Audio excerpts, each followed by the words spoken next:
شرف للذاکرین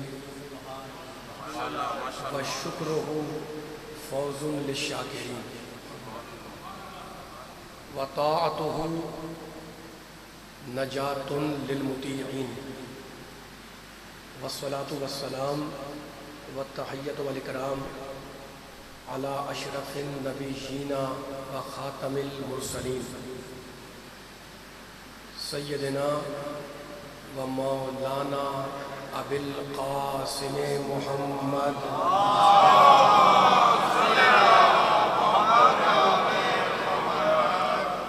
و اہل بیتہ الطیبین الطاہرین المعصومین المظلومین اما بعد فقد قال اللہ سبحانہ وتعالی فی محکم کتابہ المبین بسم اللہ الرحمن الرحیم من اہتدی فانما یہتدی لنفسہ ومن ضل فانما یضل علیہا ولا تزر وازرۃ وزر اخری. بلند ترین صلوات پڑھیں محمد علیہ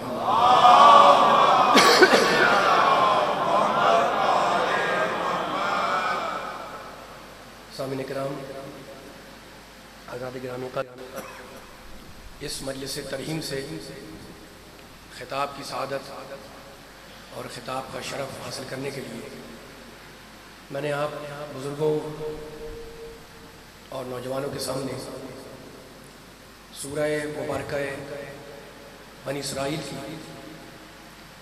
ایک آیت کو آج کی اس مجلس ترحیم کا سرنامہ سخن قرار دیا ہے. رب کائنات، پروردگار عالم، خالق ارض و سما، ارحم الراحمین، اکرم الاکرمین، اس آیہ کریمہ میں دو ٹوک لفظوں میں یہ اعلان کر رہا ہے کہ من اہتدی فانما یہتدی لنفسہ. اللہ کہتا ہے کہ جو بھی ہدایت پا جائے تو اس کا فائدہ اس ہدایت پانے والے ہی کو ہوتا ہے. قرآن بول رہا ہے، قرآن سننے والے بیٹھے ہوئے، صاحبان ایمان میرے سامنے بیٹھے ہوئے. من اہتدی سورہ بنی اسرائیل فانما یہتدی لنفسہ، جو بھی ہدایت پائے اس کا فائدہ اس ہدایت پانے والے ہی کو ہوتا ہے. ومن ضل فانما یضل علیہا، اور جو گمراہ ہو جائے تو اس گمراہی کا نقصان اس گمراہ ہونے والی کو ہوگا. ولا تزر وازرۃ وزر اخری، اور کوئی بوجھ اٹھانے والا کسی کا بوجھ نہیں اٹھائے گا. اس کے بعد کہتا ہے اس آخری جملہ وما كنا معذبین حتی نبعث رسولا، اور اللہ کہتا ہے کہ ہم نے کبھی بھی عذاب نازل نہیں کیا جب تک کہ ہم نے اس سے پہلے اپنا رسول نہیں بھیجا. قرآن بول رہا ہے وما كنا معذبین، ارحم الراحمین بول رہا ہے، وہ رحم کرنے والا بول رہا ہے. ہم نے کبھی رسول کے بھیجنے سے پہلے عذاب نازل نہیں کیا. وَإِذَا دو آیتیں ہیں، اس کے بعد کہتا ہے وَإِذَا أَرَدْنَا أَن نُهْلِكَ قَرْيَةً. اللہ کہتا ہے کہ ہم جب کسی بستی کی ہلاکت کا ارادہ کریں، کس لہجے میں اللہ بول رہا ہے قرآن مجید میں، وَإِذَا أَرَدْنَا أَن نُهْلِكَ قَرْيَةً، ہم جب کسی بستی کی ہلاکت کا ارادہ کریں تو ہم کیا کرتے ہیں؟ أَمَرْنَا مُتْرَفِيهَا، تو اس بستی کے جو بڑے بڑے لوگ ہیں انہیں ہم نیکیوں کا حکم دیتے ہیں. داستان نہیں، قرآن پڑھ رہا ہوں، سورہ بنی اسرائیل. وَإِذَا أَرَدْنَا أَن نُهْلِكَ قَرْيَةً أَمَرْنَا مُتْرَفِيهَا، وہ جو عیش و طرب میں مبتلا لوگ ہیں، جو بڑے بڑے سرمایہ دار بڑے لوگ ہیں، انہیں ہم نیکی کا حکم دیتے ہیں. فَفَسَقُوا فِيهَا، تو وہ ان نیکیوں کے مقابلے پر نافرمانی اختیار کرتے ہیں. فحق علیہ القول، تب وہ بستی عذاب کی مستحق بن جاتی ہے. اللہ بول رہا ہے فحق علیہ القول فدمرناها تدمیرا، اور پھر ہم اس بستی کو تباہ و برباد کر دیتے ہیں. لیکن اس آیت میں، ان دو آیتوں پروردگار نے جو لہجہ جو رویہ رکھا وہ سمجھانے کا رویہ ہے. اچھا قرآن کے 2 اسلوب ہیں. اللہ بھی تشریف فرمائے, صاحبان علم تشریف فرمائے, میرے سامنے بزرگ بھی ہیں. قرآن کے 2 طریقے ہیں, 2 اسلوب ہیں. یہ قرآن جس کے ہم ماننے والے ہیں, اگر کتاب قانون ہے تو یہی قرآن کتاب ہدایت بھی ہے. جب وہ قانون کی بات کرتا ہے تو لہجہ رویہ اور ہوتا ہے. خدا کرے میں تمہید میں یہ پورا سمجھا سکوں سننے والوں کو. جب وہ قانون کی بات کرتا ہے تو لہجہ اور ہوتا ہے. نماز پڑھو, قانون ہے, امر ہے. روزہ رکھو, للہ علی الناس حج البیت, حج کرو, ہے نا. یہاں سمجھانے کا نہیں, امر کا رویہ ہے.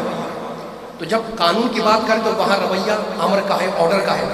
اور جب ہدایت کی بات کریں تو وہاں رویہ ہے سمجھانے کا. ہم نے دیکھو قرآن سننے والے بیٹھے ہوئے, میں تھوڑا سا کھولنا چاہ رہا ہوں, آگے بڑھوں گا میں. جہاں امر کا رویہ, جہاں قانون کا رویہ وہاں امر. نماز پڑھو, اقیموا الصلاۃ, آتوا الزکات, زکات دو, حج کرو, فلاں کرو, فلاں کرو, امر ہے, آرڈر ہے, امر کا رویہ. اور جہاں سمجھا ہدایت کی بات ہے وہ سمجھانے کا رویہ ہے کہ ہم نے تمہیں نفع و نقصان سمجھا دیا, اب تمہاری مرضی ہے. اللہ بول رہا ہے تمہاری مرضی ہے کہ تم اس بات کو قبول کر کے نفع کے راستے پر آؤ یا ٹھکرا کر گمراہی کے راستے اختیار کر لو. ٹھیک ہے نا. اچھا تو ابھی یہیں سے بیان کو میں تمہید کو آگے لے جانا چاہ رہا ہوں, اور وہ جملہ یہ ہے لاجیکل گفتگو کر رہا ہوں میں تاکہ میرے سامنے جو اہل علم بیٹھے ہوئے ہیں ان تک یہ پیغام پہنچے. دیکھیں جتنی بھی طاقتیں انسان کو ملی ہوئی ہیں, میں ہوں یا آپ, جتنے بھی انسان ہیں, یہ ساری کی ساری طاقتیں اللہ کی دی ہوئی ہیں. اچھا آپ سننے والے ممکن ہے یہ سوچیں کہ جناب یہ آپ نے کون سی نئی بات کر دی, یہ کون سی نئی بات ہے, کون سی جدت ہے اس بات کے اندر کہ ساری طاقتیں جو ملی ہیں وہ اللہ کی دی ہوئی ہیں. تو ماننے والی بات ہے, لیکن نہیں, میں اس سے پڑھ کے جملہ کہنا چاہ رہا ہوں. دیکھیں قاتل جب قتل کا ارادہ کرے تو آلہ قتل سے لے کر عمل قتل تک جتنی بھی چیزیں استعمال ہوتی ہیں وہ سب اللہ کی دی ہوئی ہیں.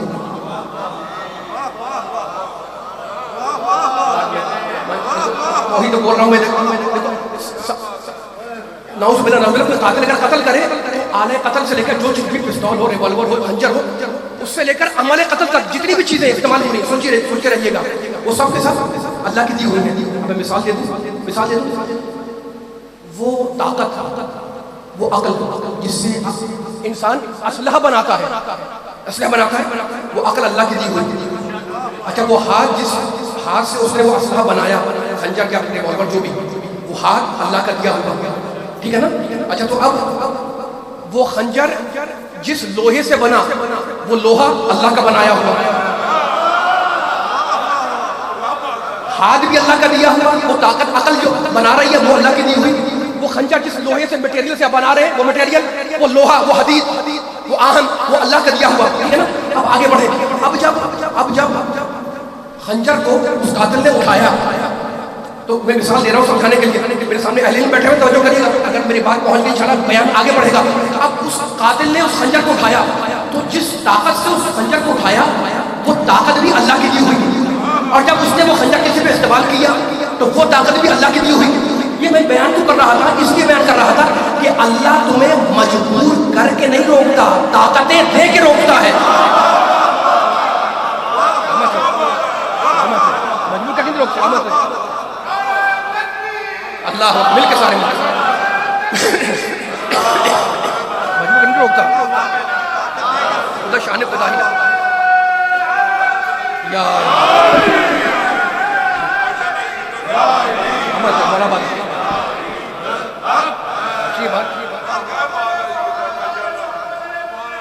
طاقت دی بھی ہے ساری.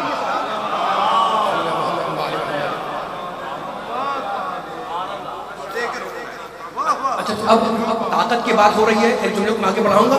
دیکھیں اس جملے کو طاقت تک آؤں گا میں, لیکن ذرا سا فرق بیان کر دوں, صاحبان عقل بیٹھے ہوئے ہیں. دیکھیں انسان میں اور جانور میں بڑا فرق ہے, بہت سے فرق ہیں, لیکن بنیادی فرق سنیں. انسان میں جانور میں بڑے فرق ہیں. اچھا تو اب جانور بھی کھاتا ہے, انسان بھی کھاتا ہے, ٹھیک ہے نا. اچھا جانور میں بھی مال کو ذخیرہ کرنے کی خواہش پائی جاتی ہے, مال ذخیرہ کرتا ہے, اور انسان بھی مال کو جمع کرتا ہے. لیکن جانور میں اور انسان میں ایک بڑا فرق ہے، اور فرق یہ ہے کہ جانور جتنی ضرورت ہو اتنا مال جمع کرتا ہے،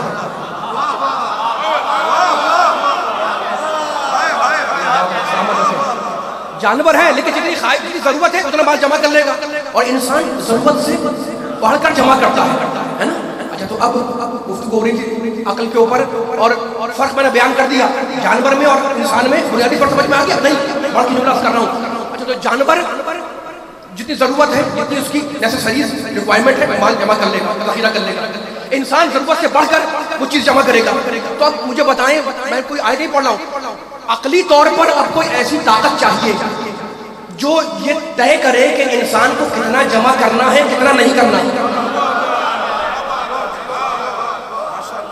میں یہ سارے جملے جو میں پڑھ رہا ہوں، سارے سننے والوں کے اذہان عالیہ کو کسی نقطے پہ لانا چاہ رہا ہوں۔ بڑے سلیکٹڈ میرے منتخب افراد میرے سامنے بیٹھے لاہور کے۔ جانور جتنا چاہے جتنی ضرورت ہو اتنا جمع کرے، ٹھیک ہے؟ انسان ضرورت سے زیادہ جمع کر لے۔ اب ضرورت ہے کہ کوئی ایسی طاقت ہو جو یہ بتلائے، طے کرے، انسان پہ چک بیٹھے کہ تمہیں اتنا جمع کرنا ہے، اتنا جمع نہیں کرنا۔ اس طاقت کا نام ہے عقل۔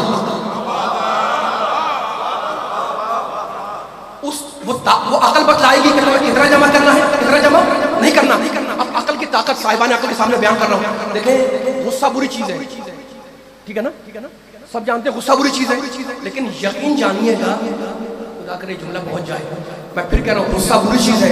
اتنے دور تک میرے ساتھ بیٹھے ہوئے سارے سننے والے ایک ایسی فکر دوں گا انشاءاللہ مولا کے صدقے میں، غصہ غضب دکھانا بری چیز ہے، لیکن یقین جانیں کہ اگر انسان کے اندر غصہ نہ ہو تو انسان نہ اپنا دفاع کر سکتا ہے، نہ جہاد کر سکتا ہے۔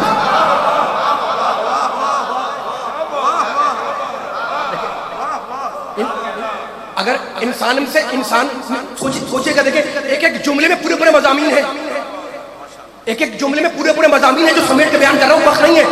اگر انسان کے غصہ کرتے بہت بڑی چیز ہے، لیکن اگر غصہ نہ ہو اس کی اہمیت دیکھیں تو انسان نہ اپنا ڈیفنس کر سکتا ہے، نہ اپنی ذات کو بچا سکتا ہے، نہ اپنے گھرانے کو بچا سکتا ہے، ٹھیک ہے نا؟ تو اب غصہ ضروری ہے۔ اچھا تو اب اللہ نے انسان کو غصہ بھی دیا، عقل بھی دی، ٹھیک ہے نا؟ تو اب عقل کا کام کیا ہے کہ وہ چیک کرے کہ کتنا جمع کرنا ہے، کتنا نہیں کرنا۔ عقل چیک کرے کہ غصہ کہاں کرنا ہے، کہاں نہیں کرنا، کتنا کرنا ہے۔ غصے سے منع نہیں کیا، عقل چیک کرے گی کہ کہاں کرنا ہے، کہاں نہیں کرنا۔ غصہ بات پہنچی سننے والوں کو، آپ بول رہے ہیں تو میرا پڑھنے کا جی لگ رہا ہے۔ عقل بتائے گی کہ غصہ کہاں کرو، کہاں نہ کرو۔ عقل بتائے گی کہ کس پہ کرنا ہے، کس پر نہیں کرنا، ٹھیک ہے نا؟ اچھا تو اب اللہ نے عقل دے دی، اور اب وہ جب بڑھے گی چیک کرے گی کہ بھائی یہاں غصہ کرو، یہاں غصہ نہ کرو۔ لیکن اب جملہ یہ کہوں گا میں، دیکھو انسان کی عقل یہ نہیں کر سکتی، ہر وقت نہیں کر سکتی کہ غصے کو کنٹرول کرے، اس لیے کہ عقلیں بھی تو کبھی کبھی غصے کے زیر اثر ہو جاتی ہیں۔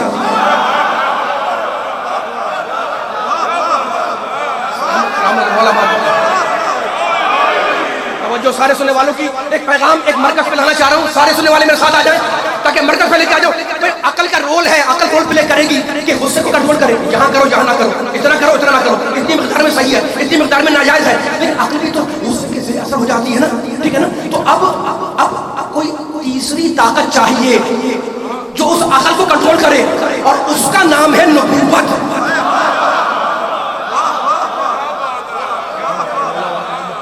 نبی کے چاہنے والے بیٹھے ہوئے، میرا پیغام مکمل ہو رہا ہے، میں نبی کے چاہنے والوں سے خطاب کر رہا ہوں۔ عقل فیصلہ کرے کہ کہاں غصہ کرو، کہاں نہ کرو۔ توجہ سننے والوں کی، میں پوری تقریر کا نچوڑ دے رہا ہوں، یہ جملے نچوڑ ہے پوری تقریر کے، کہاں غصہ کرو، کہاں نہ کرو۔ لیکن عقل بھی تو غصے کے زیر اثر آ جاتی ہے، غصہ کنٹرول کر لیتا ہے، قابو کر لیتا ہے عقل کو۔ تو اب عقل کو کنٹرول کرنے کے لیے اللہ نے نبوت کو رکھا۔ نبوت ایسی طاقت ہے جو عقل کو کنٹرول کرے۔ سورہ جمعہ کی آیت ہر نبی کے چاہنے والے کو یاد ہوگی، وہ الذی بعث فی الامیین رسولا منہم، ہم نے امیین میں ایک ایسا رسول بھیجا، یتلو علیہم آیاتہ، جو آیتوں کی تلاوت کرتا ہے، وہ یزکیہم، اور جو نفسوں کو پاک بناتا ہے۔ تو نبی کا کام ہے نفسوں کو پاک بنانا۔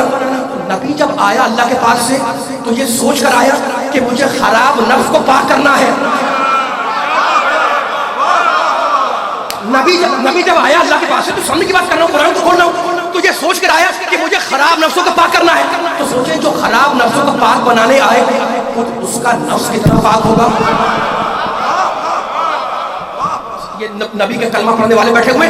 نبی آیا نفسوں کا تزکیہ کرنے, یزکیہم کا ترجمہ کر رہا ہوں, نفسوں کو پاک بنانے کے لیے. تو جب وہ یہ سوچ کے آیا کہ مجھے خراب نفس کو پاک بنانا ہے, گھر بیدار رہنے میرے ساتھ ساتھ, تو اب سوچو کہ خود اس کا نفس کتنا پاک ہوگا. اب نفس پہ جو بات آ گئی ہے تو جملہ کہنے دے مجھے فرض پہچاننا, فرض پہچاننا. دیکھو نفس میرے پاس بھی ہے, نفس انسانی میرے پاس بھی ہے, نفس انسانی ان کے پاس بھی ہے, نفس انسانی ان کے پاس بھی ہے نا. تو ہم جتنے افراد بیٹھے ہوئے ہیں ہم سب کے پاس نفس ہے, لیکن میرے پاس ایک نفس ہے, آپ کے پاس ایک نفس ہے, دنیا میں ہر انسان کے پاس ایک نفس ہے. بس کائنات کا واحد میرا محمد ہے جس کے پاس دو نفس ہے. ایک نفس جسم کے اندر ہے, ایک نفس جسم کے باہر ہے. جو نفس جسم کے اندر ہے اس کا نام ہے نبوت, اور جو نفس جسم کے باہر ہے اس کا نام ہے علی. آپ کیس کریں, بس کیس کریں. وہ جو ہے اندر اور باہر, وہ جو ہے ایسے ایسے نہیں, مل کے سارے تیز کریں آواز, کم نہ کیا کریں, تیز کر کے چھوڑیں, نہیں تیز کر کے چھوڑیں. سارے سارے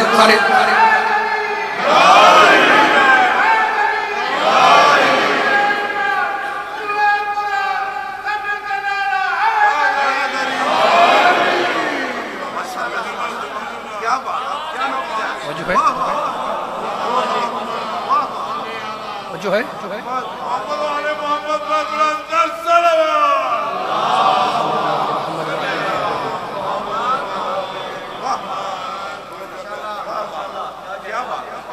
تھکے تو نہیں آپ گفتگو مجلس ترہیم کی ہے اور میں بیان کو طویل نہیں کروں گا, لیکن اب ذکر آ گیا ہے نفس کا, ذکر آ گیا ہے سورہ جمعہ کی آیت کا, تو جملوں کو مربوط اور مسلسل کرتے ہوئے لنک دیتے ہوئے آگے بڑھا رہا ہوں. میں اپیل کروں گا سارے سننے والوں سے توجہ کو میری طرف رکھیں تاکہ میں پیغام بھرپور طریقے سے پہنچا دوں. لیکن افراد اتنے منتخب روزگار افراد میرے سامنے بیٹھے ہوئے, یزکیہم, ہم نے عقل کو کنٹرول کرنے کے لیے نبی کو بھیجا. نبی پورے نفسوں کو پاک بنائے گا, خراب نفسوں کو ٹھیک کرے گا, ٹھیک ہے نا. اب سب کے پاس ایک نفس, نبی کے پاس دو نفس ہے نا. ایک جسم کے اندر ہے, اب اتنا خاموش بیٹھے مجلس ہوتی ہے, مجلس کا حسن یہ ہے کہ ذاکر بھی بولتا ہے, سامعین بھی بولتے ہیں. اب میں آہستہ ہو جا رہا ہوں, آپ بولیں گے تو مزہ آئے گا. نبی کے پاس دو نفس ہیں, ایک جسم کے اندر ہے, ایک جسم کے باہر ہے, ٹھیک ہے نا. اچھا تو اب علی بھی تو ہے نا, ہر ایک کے پاس نفس ہے, علی بھی تو صاحب نفس ہے, علی بھی صاحب نفس ہے. اب ایک آیت پڑھنا چاہ رہا ہوں قرآن کی, اور اس آیت کا ترجمہ کروں گا. ترجمے میں سب کچھ رکھا ہوا ہے. سورہ زمر میں اللہ کہتا ہے کہ اللہ ہو, اپنا تعارف کراتا ہے, اپنے بارے میں کہتا ہے اللہ ہو یتوفی الانفس حین موتها. مجلس اصال ثواب ہے, لیکن اس آیت کے اوپر بیان کو آخری مرحلوں سے قریب کر دوں, لیکن ذرا سا باریک سا جملہ ہے. اللہ کہتا ہے اللہ ہو یتوفی الانفس حین موتها. جب موت کا وقت آتا ہے اللہ دو موقعوں پر نفس کو نکالتا ہے. سنیے گا, میں آپ جہاں تھک جائیں مجھے بتا دیں, میں مسائل پہ 2 منٹ بیان کروں گا, طویل نہیں کروں گا مسائل. لیکن یہ پیغام جو دینا چاہ رہا ہوں, یہ پیغام جس مقصد کے لیے میں حاضر ہوا امام بارگاہ میں اور منبر کے اوپر, وہ پیغام پہنچا دوں. اللہ کہتا ہے دو موقعوں پر میں نفس کو نکالتا ہوں. مالک کو دو موقع کون سے ہیں؟ ہر سننے والے سے خطاب کر رہا ہوں میں جو قرآن کو مانتا ہے. اللہ یتوفی الانفس حین موتها, کہتا ہے کہ جب انسان کی موت کا وقت آئے, جب مرنے لگتا ہے تو ہم اس کے نفس کو نکال لیتے ہیں. واللتی لم تمت فی منامها, اور جب انسان سوتا ہے تو ہم نیند میں انسان کے نفس کو نکال دیتے ہیں. میں نے بڑا آسان کر دیا ترجمے کو بہت. اللہ یتوفی الانفس حین موتها واللتی لم تمت فی منامها فیمسک التی قضى علیها الموت ویرسل الاخری الی اجل مسمی. جہاں جہاں سننے والے بیٹھے ہوئے, بڑے بزرگ خود میرے نوجوان بچے دائیں بائیں جتنے بھی مولا سلامت رکھے ہیں, سارے قرآن کے ماننے والے, اس جملے کو ضائع نہ کرنا. آپ کی باتوں پر مجھے اعتماد ہے منبر پر, تو یہ جملہ کر رہا ہوں. اللہ کہتا ہے دو موقع ایسے آتے ہیں جب میں نفس کو نکالتا ہوں. جب موت کا وقت آئے نفس کو نکالتا ہوں, جب انسان سو جائے تو موت کو ہم نفس کو نکال لیتے ہیں. اس بات کہتا ہے فیمسک التی قضى علیها الموت, کہتا ہے کہ جب جس کی موت کا فیصلہ حتمی ہو چکا ہے. اللہ کہہ رہا ہے, میں نہیں, اللہ کہہ رہا ہے جو خالق موت و حیات ہے. وقضى علیها الموت فیمسک التی قضى علیها الموت, تو جس کی موت کا وقت جو ہے مولا پاک کہ آپ کے ماشاءاللہ سبحان اللہ سے میرے پڑھنے میں حوصلہ افزائی ہوتی ہے. ساتھ یہ ذرا جس کی موت کا وقت ختم ہی ہو جائے, یعنی قضا ہو جائے, اللہ کہتے ہیں ختم ہی موت آئے گی, کیا کرتا ہے؟ فَيُمْسِكُ الَّتِي, تو اس کے نفس کو نکالنے کے بعد اپنے پاس روک لیتا ہے. جس کی موت ختم ہی ہو جائے اس کے نفس کو نکالنے کے بعد روک لیتا ہے, اپنے پاس روک لیتا ہے. وَيُرْسِلُ الْأُخْرَى, اور جو نیند میں سو رہا ہے جس کا نفس نکالا ہے, اس کی موت کا وقت ختم ہی نہیں ہے, اس کے نفس کو واپس بھیج دیتا ہے. ٹھیک ہے نا, اب مجھے کوئی تذکرہ نہیں کرنا. آیت نکال, دو موقعوں پہ اللہ نفس کو نکالتا ہے. یہ علی والے بیٹھے ہوئے, جب انسان کی موت کا وقت آئے نفس نکل جائے, جب انسان سونے لگے نفس نکل جائے. میں منبر پہ بول رہا ہوں, میرا نفس میرے اندر ہے نا, جب میں سو جاؤں گا نفس نکل جائے گا. آپ بیٹھے ہوئے نعرہ لگا رہے ہیں, مجلس سن رہے ہیں, درود پڑھ رہے ہیں, آپ کا نفس آپ کے اندر ہے. جب سو جائیں گے نفس نکل جائے گا. تو دنیا کا ہر انسان جب سوتا ہے تو نفس نکل جاتا ہے. تو مجھے کہنے دو کہ جو سو جائے اور سوتے میں اس کا نفس نکل جائے اس کا نام ہے انسان, اور جو سوتے میں اپنے نفس کو بھیج دے اس کا نام ہے علی. قیامت ہے, سوتے میں قیامت ہے, سوتے میں بھیج رہا ہے, آواز رہے ہم سو رہے, نفس نکل گیا.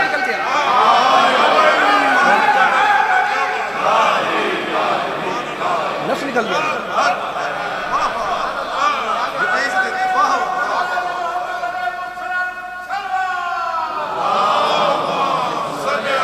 10 منٹ اور,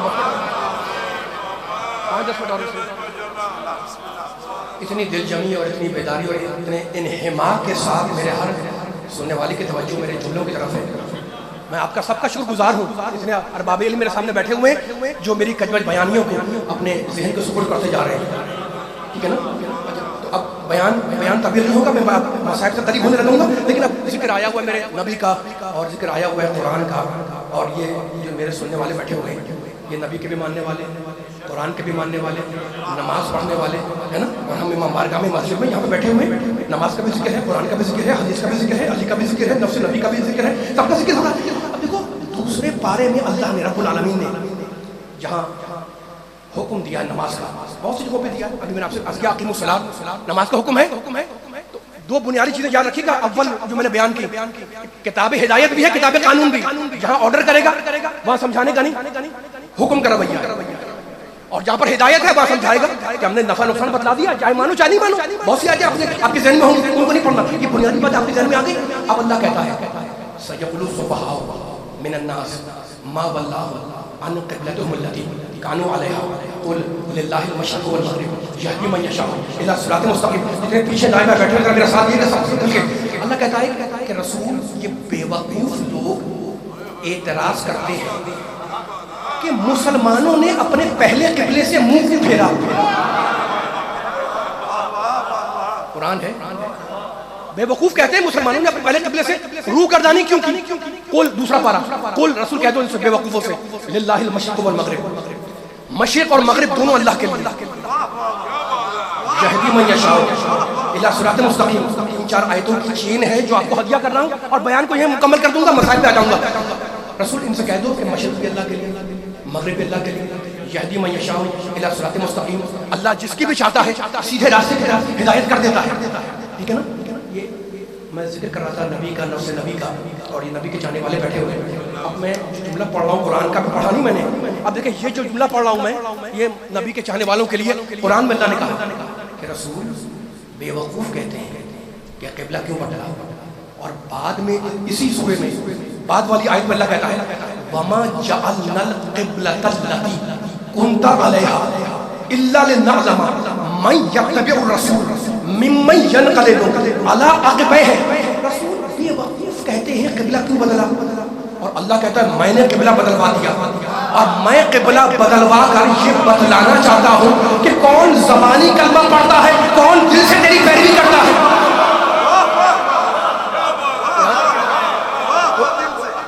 قرآن کہہ رہا ہے وما جعلنا, جا کے آیت چیک کر دوسرا پارا, وما جعلنا القبلۃ التي كنت عليها الا لنعلم من يتبع الرسول ممن ينقلب على عقبيه. کون پچھلے پاؤں پلٹ جائے اور کون دل سے تیری پیروی کرے, ہم یہ بتلانے کے لیے قبلے کو بدلوا رہے ہیں. ٹھیک ہے نا. اور اب اسی سورے میں آپ کا ذہن آمادہ ہے, آپ کے ذہن کی آمادگی مجھے مجبور کر رہی ہے ایک آیت اور پڑھنے پر.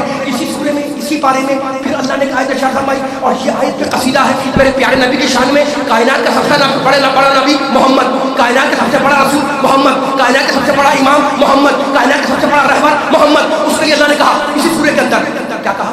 قد نرا تقلب وجهك في السماء، رسول ہم تمہارے بار بار آسمان کی طرف چہرہ کرنے کو دیکھ رہے ہیں. فَلَنُوَلِّيَنَّكَ قِبْلَةً تَرْضَاهَا، مت گھبراؤ ہم قبلے کو وہاں موڑیں گے جہاں تم چاہو گے.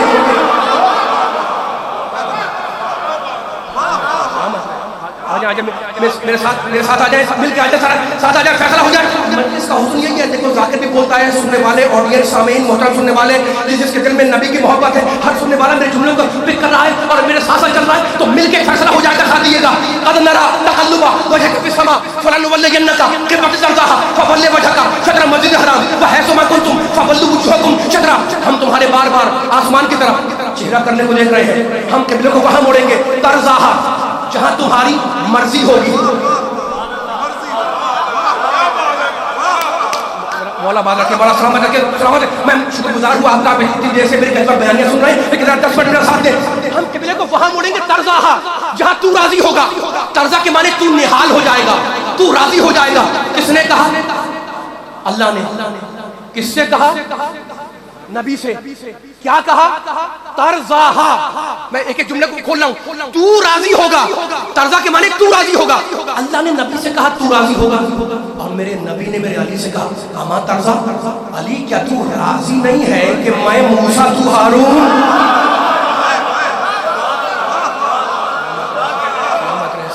سلامت ہے.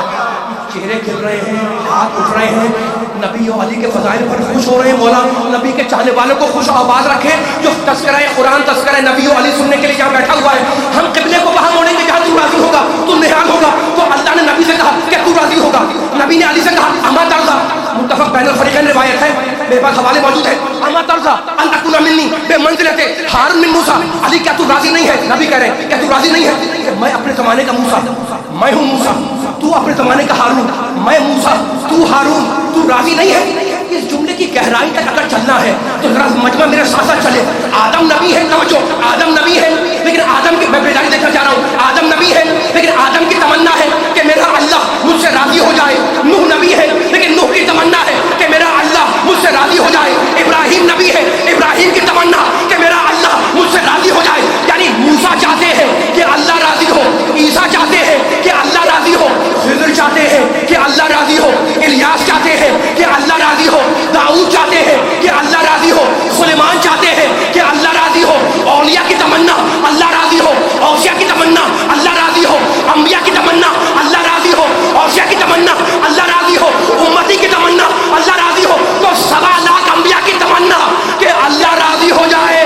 اور میرا محمد ولا سوف یعطیک ربک فترضی، ابھی اتنا عطا کریں گے کہ تو ہم سے راضی ہو جائے گا. تو انبیاء کی تمنا کہ اللہ راضی ہو، اللہ چاہتا ہے کہ محمد راضی ہو، اور محمد چاہتا ہے کہ علی راضی ہو.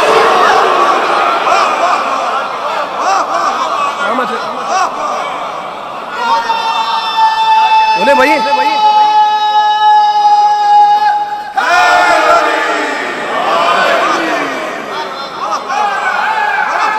اللہ چاہتا ہے.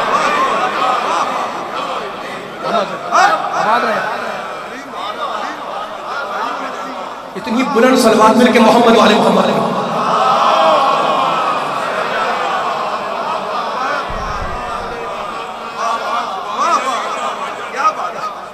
سلامت میں آپ کے اٹھتے ہوئے ہاتھ مولا آباد رکھے، سلامت رکھیں. اب دیکھو میں قرآن کی آیتیں پڑھتے لے آیا آپ کو نبی و علی کے براہ راست ذکر، ٹھیک ہے نا، لے آیا میں.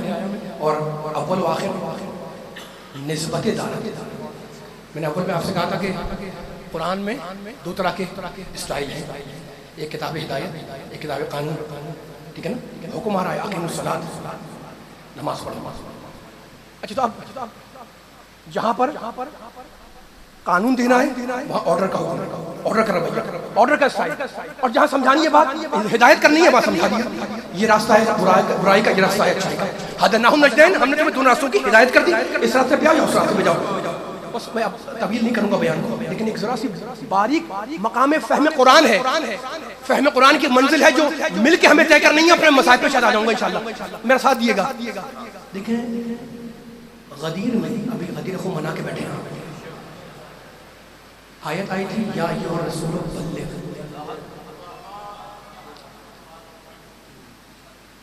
توجہ کریے کہ بڑے آپ نے نعرے لگائے ساتھ دیے. لفظ تلاش کر رہا ہوں کہ کیسے اس مولائی مجمع کو یہ جو مولائیت کا جملہ ہے وہ ہدیہ کروں. قرآن کی روشنی یہ سامنے بیٹھے ہیں, آواز نہیں آ رہی, تھکے تھکے سے لگ رہے ہیں, بولنا ہے میرے ساتھ.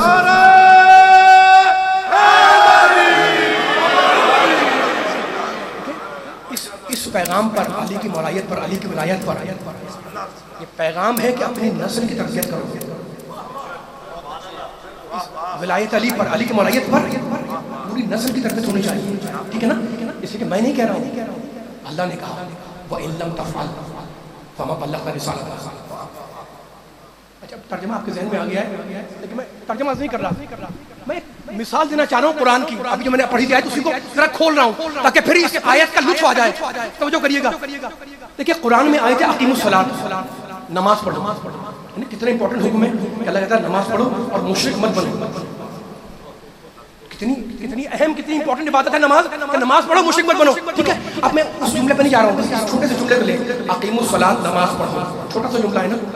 اچھا تو اب اس جملے کی جہتیں, اینگلز مختلف ہیں. جب یہ حکم آ گیا قرآن میں کہ اقیموا الصلاۃ, نماز پڑھو, سب کے لیے آیا ہے نا, جو مسلمان اس کے لیے آیا ہے. اب بتائیں اس جملے کی تشریح کیا ہوگی. بچہ مستحب پڑھے, بالغ واجب پڑھے. میرا ساتھ دے, اتنے سال بیٹھے, آواز تھکیں گے تو مزہ نہیں آئے گا. بیان میرا مکمل ہو رہا ہے, ذرا میرے ساتھ دینا ہے. اتنے سامنے بیٹھے, اب تک جو نہیں بولا میرے ساتھ بولے انشاءاللہ. پیغام مکمل. اقیموا الصلاۃ قرآن میں میرے لیے بھی حکم ہے, آپ کے لیے بھی حکم ہے, قیامت تک جائے گا. تو یہ چھوٹا سا حکم ہے, کھولنا چاہ رہا ہوں, لیکن اس کی جہتیں مختلف ہیں. بچہ اس حکم کے مطابق مستحب پڑھے, جو بالغ بڑا ہے وہ واجب پڑھے. اچھا عورت اپنے شرائط کے ساتھ پڑھے, مرد اپنی شرائط کے ساتھ پڑھے. ٹھیک ہے نا. الگ الگ نہیں کہا کہ بچہ یوں پڑھے اور جوان یوں پڑھے اور بوڑھا یوں پڑھے, نہیں, ایک ہی حکم کے اندر سارے آگے نہیں آگے.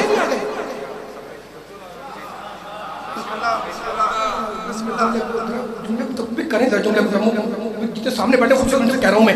دیکھیں ایک اللہ کا اصول یہ ہے قرآن میں کہ وہ اللہ جملہ رکھتا ہے چھوٹا سا, لیکن مفہوم ہوتا ہے اس کا بے پناہ. پھر میں کہہ رہا ہوں نماز پڑھو, بچہ نابالغ مستحب پڑھے, جو بڑا ہے وہ واجب کی نیت سے پڑھے, عورت اپنے طریقے سے پڑھے, مرد اپنے طریقے سے پڑھے, جو گھر میں ہے وہ پوری پڑھے, جو سفر میں ہے وہ قصر پڑھے, ہے نا.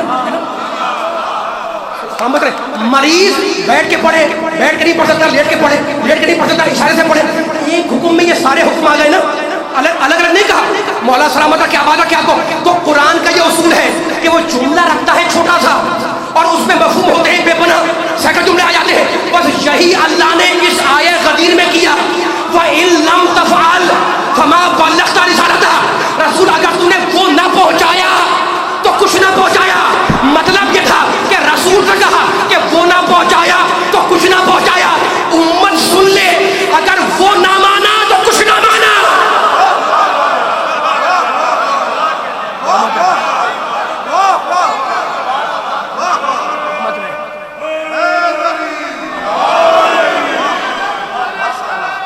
جو ہے تھک گئے یار, بولا کہ سامنے بیٹھ کے ذرا ہوا کیا کریں, سب خاموش بیٹھے ہوئے ہم چھوڑ دیں, کریں توجہ کریں گے, سلامت رہیں مل کے سارے ماشاء اللہ. پانی دے دیں.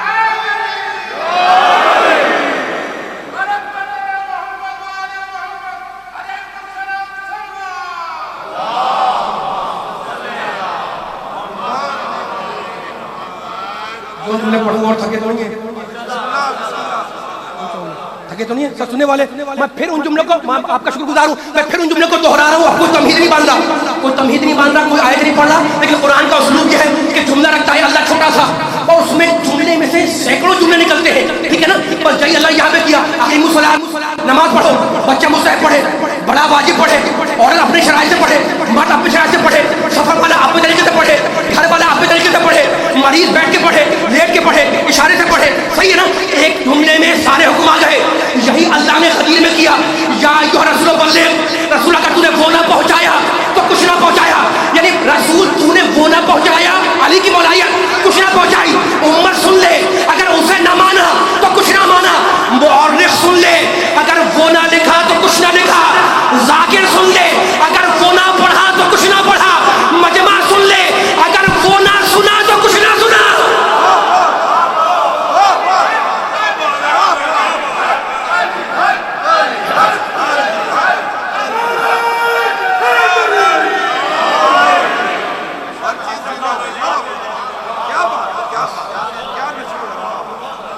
اتنی بلند صلوات پڑھتے محمد والے محمد کا.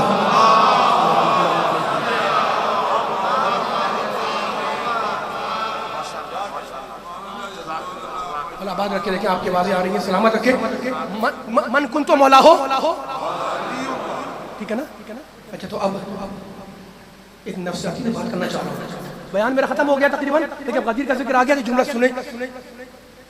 دیکھیں یہ جو رسول اللہ کی طرف سے آیا نا، سب سے بڑا رسول ہے. اس نے خود تو نہیں کہا یا ایھا رسول بلغ، اور حوالے ہیں صاحب تفسیر درر منصور اور لاتعداد حوالے ہیں جس میں یہ موجود ہے شان نزول میں کہ یہ آیت آئی ہے غدیر خون کے موقع پر. اچھا تو میں ہاتھ جوڑ کے بول رہا ہوں کہ اللہ قادر مطلق ہے، اس کے لیے کیا مشکل تھا؟ اللہ کے لیے کسی آیت کا اتارنا کسی مقام پر بھی کیا مشکل تھا؟ رسول حجۃ الوداع سے پڑھتے ہیں، ٹھیک ہے نا؟ حج میں ہزاروں صحابہ کرام موجود ہیں، ساتھی رسول کے موجود ہیں، اور رسول نے مکے میں وہاں پر عرفے کے موقع پر خطبہ بھی دیا تھا. یہ بھی تاریخ میں لکھا ہے. تو میں ہاتھ جوڑ کے سوال کر سکتا ہوں نا کہ بھئی یہ حکم وہیں آ جاتا، لوگ بھی موجود تھے، خطبہ بھی تھا رسول کا، رسول کی زبان بھی تھی، وہی اللہ کہتا کہ رسول یا ایھا رسول بلغ، پہنچاؤ علی کی ولایت. اور وہی رسول کہتے کہ یہ جس کا میں مولا اس کا یعنی مولا. وہاں نہیں کہا رسول کا. جب قافلہ پلٹا اور ایک ایسے چوراہے پر آیا جہاں سے مختلف راستے نکل گئے، سلامت رکھیے. علی والوں سے بولو مل کے سارے آ جائیں، آخری کلمات میں مل کے آئیں گے تو مزہ آئے گا انشاءاللہ.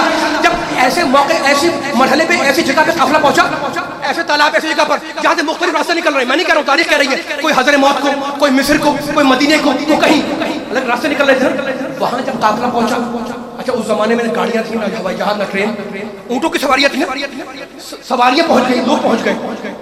1.25 لاکھ کا مجمع، اختلاف ہے روایت میں، لیکن مان لیں 1.25 لاکھ کا مجمع. اب سوچیں کتنا مجمع ہوگا 1.25 لاکھ کا لاہور میں اگر آ جائے. اب سب پہنچ گئے ہیں غدیر کی چوک کے اوپر. جب وہاں پہنچا تو نبی نے روک دیا کہ جو پیچھے رہ گئے ہیں وہ آگے آئیں، جو آگے چلے گئے ہیں انہیں پکڑ کے پیچھے بلاؤ. میں بیان ختم کر رہا ہوں، مجلس ختم ہو رہی ہے، میں مجلس کا معاذ ختم کر رہا ہوں. میں سلامت رہے آپ کے اٹھتے وقت میرا مجھے احسان کر کے بتائیے گا اتنا مجمع بیٹھا ہوا ہے. نبی نے غدیر کے موقع پر مجمع کو روکا، جو پیچھے چلے گئے آگے آئیں، جو آگے والے پیچھے آئیں، ٹھیک ہے نا؟ سارا مجمع ہو گیا. اب خود سوچ لیں آپ، اس زمانے میں 1 لاکھ مجمع کسی چوک پر روکا جائے، اور وہ چوک کیسی ہے جو ادھر کو جا رہی ہے، ادھر کو جا رہی ہے، ادھر کو جا رہی ہے، ادھر کو جا رہی ہے، مصر کو جا رہی ہے، مدینے کو جا رہی ہے، حضر موت کو جا رہی ہے. تو اب جو لوگ وہاں جا رہے ہوں گے پہلے سے، ان سب کا جو شیڈول ہوگا جانے کا وہ ڈسٹرب ہوگا یا نہیں؟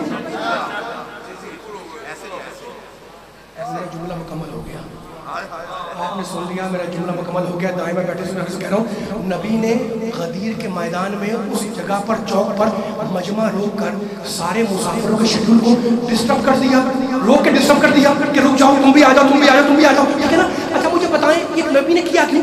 نفسیات سے جملہ سننے والوں کو ہدیہ کر رہا ہوں، بڑے صاحبان یہاں پہ بیٹھے ہوئے.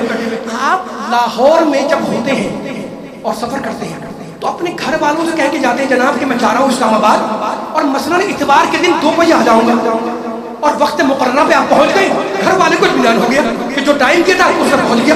لیکن اگر آپ نے ٹائم دیا 2 بجے کا اور پہنچے آپ رات کے 9 بجے، تو گھر میں داخل ہوتے ہی پہلا سوال ہوگا گھر والوں کا کہ اتنی دیر کہاں رہ گئے تھے.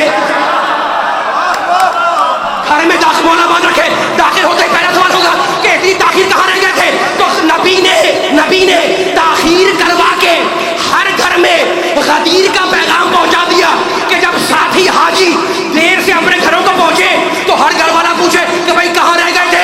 مجبوراً کہنا پڑے کہ ہم کیا کریں، علی کو مولا بنا رہے تھے.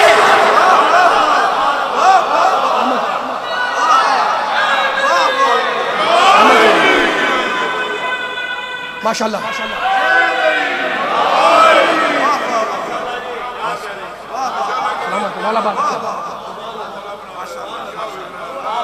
پڑھوں اور سارے خاموش بیٹھے ہوئے، پڑھوں اور بولے بھائی پڑھوں یا ختم کروں؟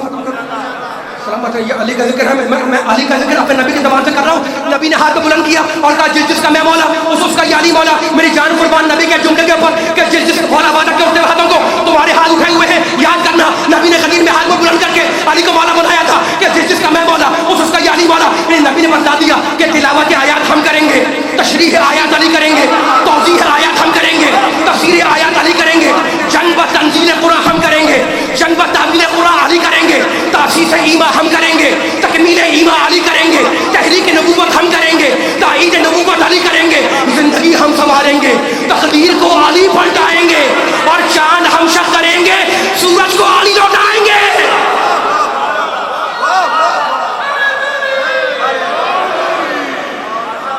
ایسا نہیں، دو ہاتھ پر کر کے نعرہ حیدری.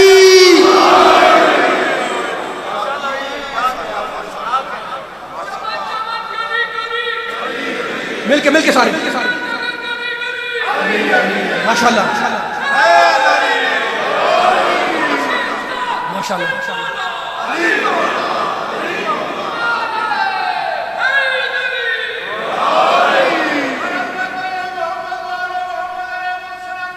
سب خاموش ہیں ہم لوگ. کیا پڑھوں اب میں نے آج میرے ساتھ جملے کے آ جائیں گے. آپ پوری مجلس خاموش بیٹھ رہے ہیں.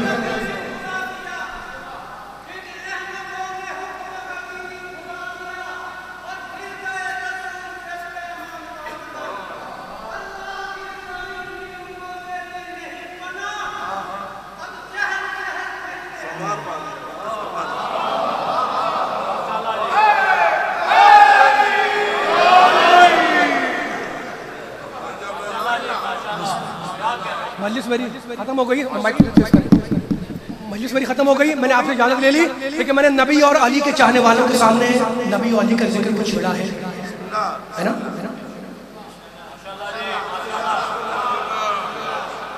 آگے نہیں بڑھ رہا ہوں، مسائل پہ جانا ہے مجھے، لیکن لفظ تلاش کر رہا ہوں ایک جملے کے لیے، ٹھیک ہے نا. اچھا تو اب نبی کو بھی معجزہ ملا 4444 کم سے کم معجزات جو علماء نے لکھے، مورخین نے لکھے، متکلمین نے لکھے، نبی کو ملے، ٹھیک ہے 4500 کے قریب.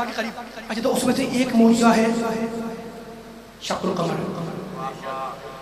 ہاتھ باندھ کے نہیں بیٹھنا، میرا ساتھ دینا، سر آواز آنی چاہیے، مزہ آئے گا. میں بالکل مسائل پہ آ رہا ہوں، ایک جملے سے اتر رہا ہوں، لیکن اپنے سستانے اب تک تھکے نہیں ہیں، بالکل بیدار بیٹھے ہیں. یہ جملہ ہر ایک سننے والے کی سماعتوں پہ اتر جائے تو میں مسائل پہ آ گیا. جتنے بیٹھے میں مولا آباد کے بڑے لڑ لگے بڑی بات ملی. ایک فیصلہ کرنا چاہ رہا ہوں میں، ٹھیک ہے نا. نبی کے بڑے معجزات ہیں، یہ کر دیا، وہ درخت کو بلوا دیا، تسبیح پڑھوا دی اور کر دیا. ان میں سے ایک ہے شق القمر، چاند کو توڑنا، ٹھیک ہے نا. نبی کے ہاتھوں اللہ نے کیا معجزہ دکھایا، دکھلوایا؟ چاند کو شق کروایا. خاموش ہے، اتنا خاموش ہے.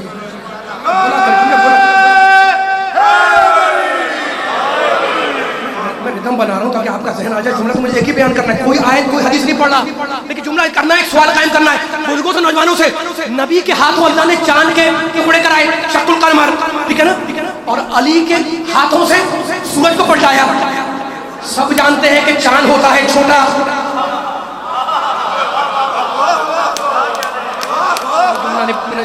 جملہ مکمل ہو گیا. بولو علی والوں کا، آپ تو بولے، سامنے والے بولے، ایسا نہیں. تو سب جانتے ہیں نا سورج ہوتا ہے بڑا، نظام شمسی بڑا ہوتا ہے، چاند ہوتا ہے چھوٹا، ہے نا. اللہ نے کیا کیا؟ عجیب شان نرالی کے اس پروردگار کی. اس نے جو چھوٹی چیز تھی چاند، اس کا معجزہ دیا نبی کو، اور جو بڑا تھا سورج، اس کا معجزہ دیا علی کو. یہ الٹی گنگا کیسے بہنے لگی؟ بھائی نبی ہے بڑا، نبی تو نبی ہے نا، اور علی ہے اس کا جانشین. تو ہونا چاہیے تھا کہ چاند کا معجزہ علی کو ملتا، سورج کا معجزہ نبی کو ملتا، لیکن اللہ نے تقدیر کو الٹ دیا. چاند کا معجزہ نبی کو دیا، سورج کا معجزہ علی کو دیا. تو مسئلہ چھوٹے بڑے کا نہیں ہے، بات یہ تھی کہ جیسا اندھیرا ہوتا ہے ویسی روشنی کا انتظام کیا جاتا ہے. نبوت کے مرحلے میں اندھیرا کم تھا تو چاند کی روشنی کافی ہو گئی، لیکن امامت کے مسئلے میں منافقت کا اندھیرا تھا تو سورج پلٹا کے روشنی کا انتظام.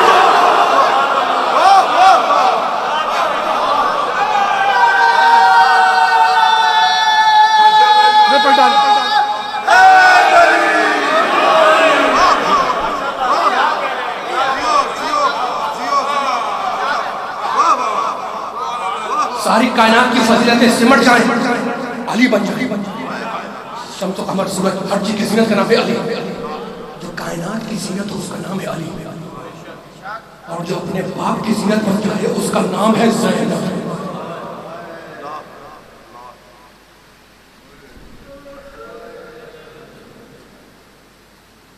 دیکھو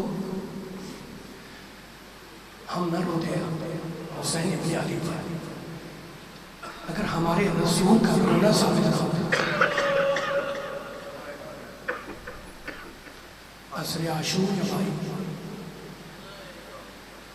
ابھی سورج ڈوبا نہیں تھا، فوج جلیل کیسے پائی اپنی سواری کی جان پر پانی پلانے کے لیے فرات کی طرف چلا. اس کا گزر ہوا میدان سے، مقتل سے. اس نے دیکھا کہ حسین کے بے سر لاشے پر ایک بزرگ خونی رکھ کر بیٹھے ہوئے،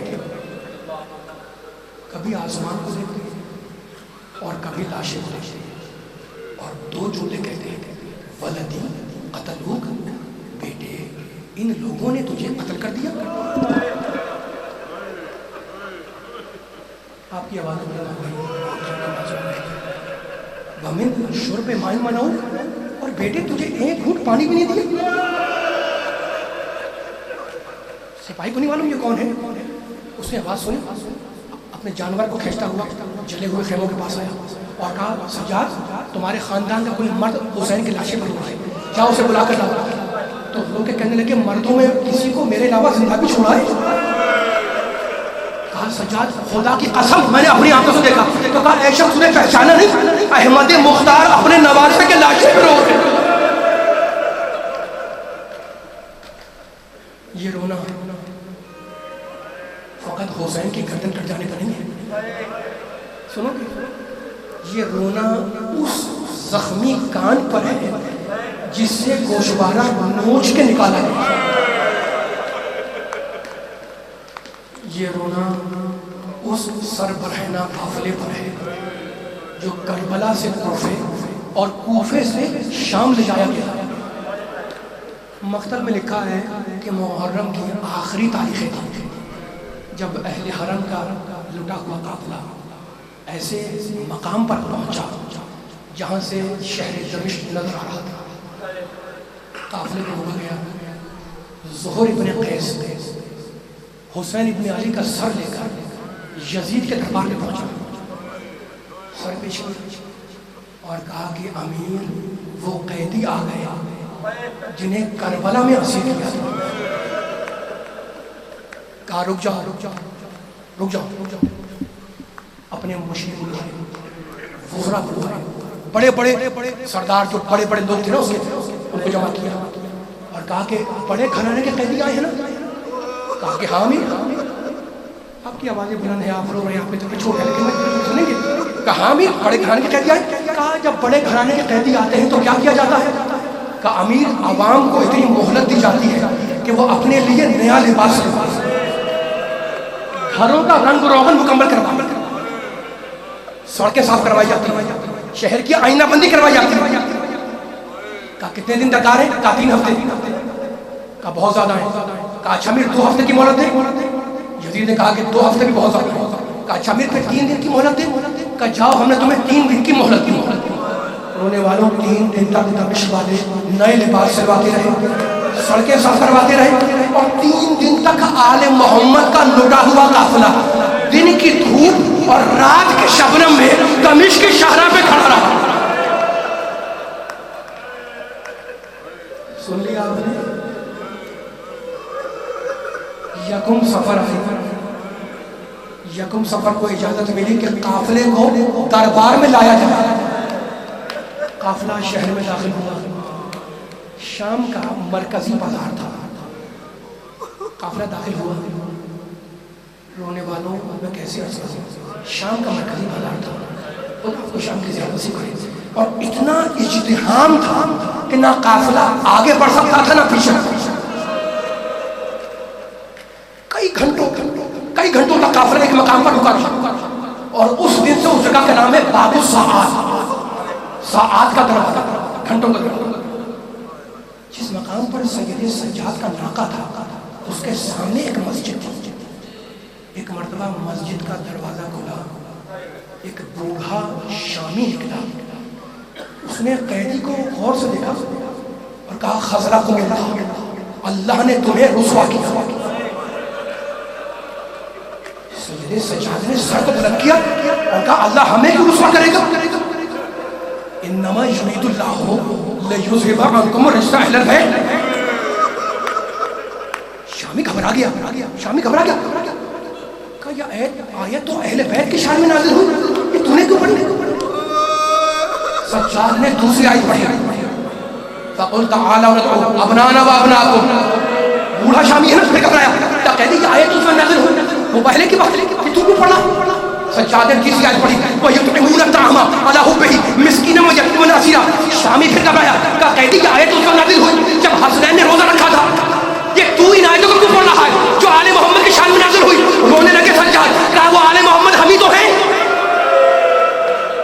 کہا قسم کھاؤ کہ تم، آخری جملے، کہا قسم کھاؤ کہ تم آل محمد ہو. میرے مولا سجاد نے قسم کھائی، واللہ نحن اہل بیت محمد، ہم محمد کے اہل بیت ہیں. شامی گھبرایا. کہا مولا میں آپ کو پہچان گیا، آپ میرے حسین کے بیٹے سجاد ہیں نا.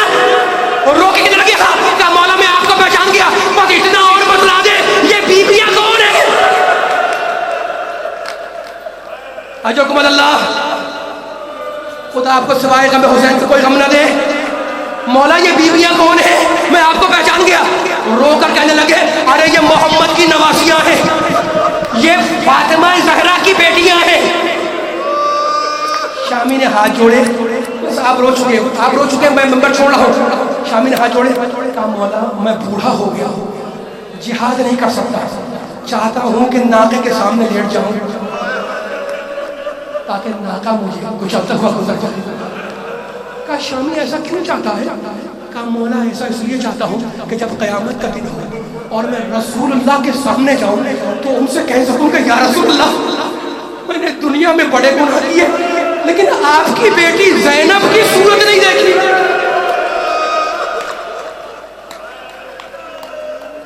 بس مسائل ہو گئے، رو چکے آپ. خدا آپ کی پرسنوں کو قبول فرمائے. ہاتھ جوڑ کے جملہ کہنے دینا. دیکھو اس وقت دربار میں جانا ہے نا، مقتل کہتا ہے کہ سارے قیدی گھبرائے ہوئے تھے. بڑے حاکم کا دربار ہے نا، بچے بھی ہیں، عورتیں بھی ہیں، سب گھبرائے ہوئے تھے. سید سجاد سے پوچھا تھا نا کسی نے، کہا تھا الشام الشام الشام. کسی نے پوچھا کہ مولا کہ سب سے بڑی مصیبت کیا تھی؟ کہنے لگے اتونا بحبال وربطونا کالاغنام. سب سے بڑی مصیبت یہ تھی کہ کچھ رسیاں لائی گئیں اور ہمیں مویشیوں کی طرح سے باندھ دیا.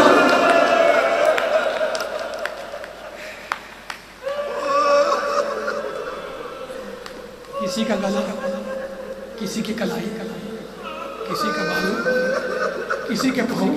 اس شان سے خدا آپ کو جریمہ کرے. اس وقت سجاد کہتے ہیں جب سب گھبرائے ہوئے تھے، اس وقت سجاد کہتے ہیں کہ میں نے اپنی پھوپھی اماں کا جلال دیکھا. آنسویں الٹی آگے آئیں اور کہنے لگی سجاد مت گھبرانا میں ساتھ ہوں، ام فروا مت گھبرانا میں ساتھ ہوں، رقیہ مت گھبرانا میں ساتھ ہوں.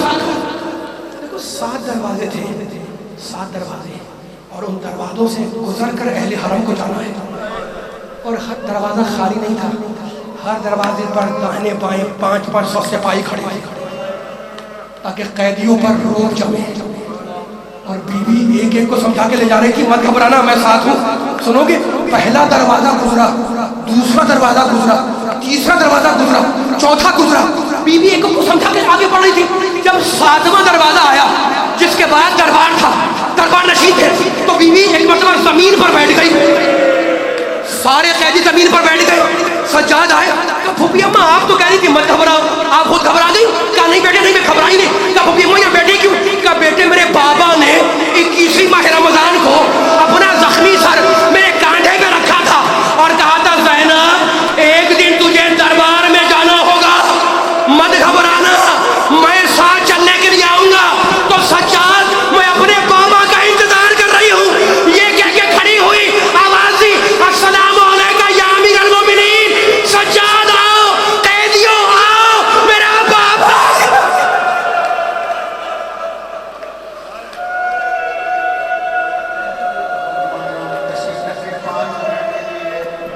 صباح